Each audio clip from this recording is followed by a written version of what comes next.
दलों द्वारा। आम आदमी पार्टी की अगर सबसे पहले बात करें तो दिल्ली में 200 यूनिट फ्री जो बिजली की बात कही गई वो आम आदमी पार्टी द्वारा की गई। हर महीने 20,000 लीटर पानी की दरअसल बात की गई। बुजुर्गों को मुफ्त तीर्थ यात्रा की बात कही गई। बस में महिलाओं को फ्री सफर की बात कही गई। कॉलोनीज की बात करें तो उसमें मुफ्त सीवर कनेक्शन की बात की गई। वहीं पंजाब में भी यही दरअसल मॉडल देखने को मिला जो दिल्ली में आम आदमी पार्टी ने दिया है। पंजाब में महिलाओं को 1,000 रुपए महीना देने की बात कही गई। हर महीने 300 यूनिट मुफ्त बिजली की बात कही गई। इधर राजस्थान की बात करें तो यहां पर कांग्रेस भी पीछे नहीं है। हर महीने 50 यूनिट जो फ्री बिजली है वो देने की बात कही गई। 6 से 9 तक की जो छात्राएं हैं उनको भी यहां पर मुफ्त शिक्षा की बात कही गई। उधर तमिलनाडु की बात करें तो किसानों को मुफ्त बिजली वहां पर देने की बात की गई। फ्री टैबलेट, फ्री इंटरनेट का जो वादा है वो किया गया। तमिलनाडु से फ्री पॉलिटिक्स की दरअसल शुरुआत भी यहीं से होती है। सोना, टीवी, वॉशिंग मशीन तक यहां पर बांटी गई। तो आप ये सोचिए कि वोटों को साधने के लिए, वोटों को हासिल करने के लिए किस तरह से जो फ्री बीज वाली सियासत दरअसल है वो अपने देश में देखने को मिली। लेकिन अब एक एक करके वो 5 सवाल आपके टेलीविजन स्क्रीन पर 5 का प्रहार के। पहला सवाल ये कि शॉर्टकट की राजनीति से क्या वाकई देश का नुकसान है। दूसरा सवाल ये कि रेवड़ी कल्चर देश के लिए कितना बड़ा खतरा है। तीसरा सवाल, क्या मुफ्त की राजनीति देश को कंगाल कर देगी।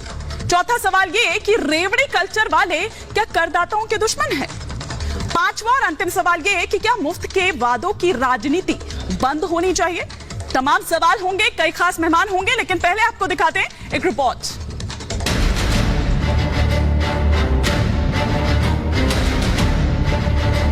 ये विकृति है शॉर्टकट की राजनीति की।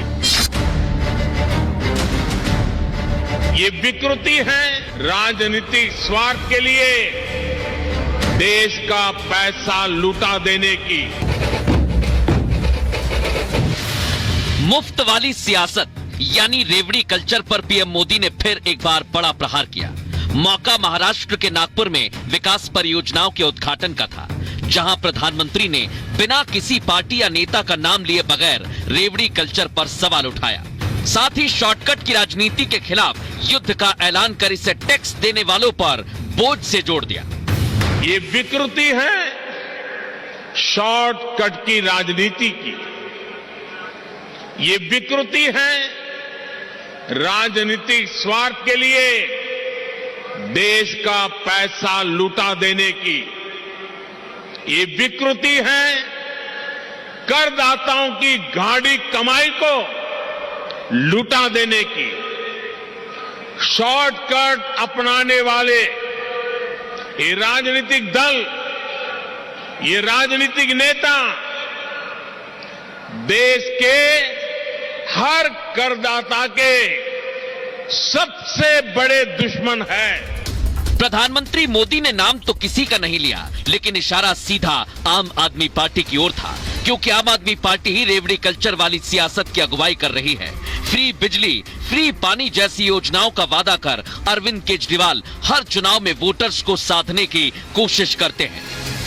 ऐसे में बिना नाम लिए ही प्रधानमंत्री मोदी ने चुनाव में ऐसे वादे करने वाले विपक्षी दलों के नेताओं पर निशाना साधा और उन्हें देश की अर्थव्यवस्था तबाह करने वाला बता दिया। जिनका मकसद सिर्फ सत्ता में आना होता है, जिनका लक्ष्य झूठे वायदे करके सिर्फ सरकार हड़पना होता है, वो कभी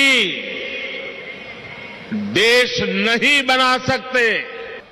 अपने निजी स्वार्थ में भारत की अर्थव्यवस्था को तबाह कर देना चाहते हैं। सिर्फ इतना ही नहीं, नागपुर के इस मंच से पीएम मोदी ने रेवड़ी कल्चर के खिलाफ युद्ध का भी ऐलान किया है। पीएम ने मुफ्त की राजनीति को लेकर लोगों को आगाह किया और देश के युवाओं से अपील की, शॉर्टकट अपनाने वाले राजनीतिक दल और नेताओं को एक्सपोज करें। मैं आज भारत के हर युवा से आग्रह करूंगा, हर टैक्स पेयर से आग्रह करूंगा, ऐसे स्वार्थी राजनीतिक दलों को, ऐसे स्वार्थी राजनीतिक नेताओं को एक्सपोज करिए। आमदनी अठन्नी, खर्चा रुपया। बार बार पीएम मोदी रेवड़ी कल्चर पर सवाल खड़े कर रहे हैं। शॉर्टकट की राजनीति करने वाले नेताओं को सवालों के कटघरे में खड़ा कर रहे हैं और रेवड़ी कल्चर पर छिड़ा ये संग्राम देश की सबसे बड़ी अदालत की चौखट पर भी है, जहां सुप्रीम कोर्ट ने भी इसे गंभीर माना है। ऐसे में सवाल है कि रेवड़ी कल्चर देश के लिए कितना बड़ा खतरा है। क्या मुफ्त की राजनीति देश को कंगाल कर देगी? और सवाल ये भी कि रेवड़ी कल्चर वाले क्या करदाताओं के दुश्मन हैं? Bureau report, Republic Bharat. तो सब कुछ अगर फ्री बांटा जाएगा तो फंड कहां से आएगा? इसीलिए कहा जा रहा है कि आमदनी अठनी खर्चा रुपया ये एक विकृति है, ये राजनीति नहीं बल्कि एक कुनीति है। तमाम खास मेहमान इस वक्त आपके टेलीविजन स्क्रीन पर। चारू प्रज्ञा हमारे साथ जुड़ी हुई है, स्पोक्स पर्सन है भारतीय जनता पार्टी की।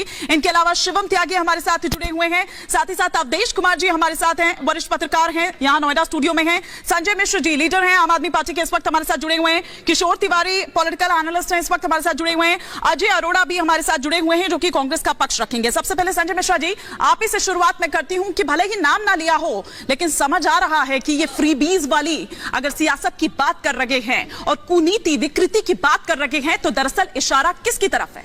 संजय जी, उनका इशारा स्पष्ट है और आपने क्लियर भी किया है कि उन्होंने नाम तो नहीं लिया लेकिन आम आदमी पार्टी की तरफ है और होना भी चाहिए, क्योंकि आम आदमी पार्टी ने सत्ता में आने के बाद पाप तो किया है।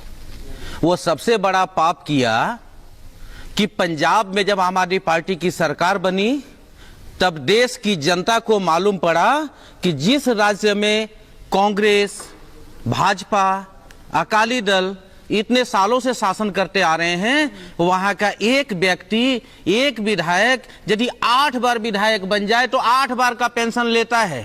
ये देशवासियों को जानना चाहिए।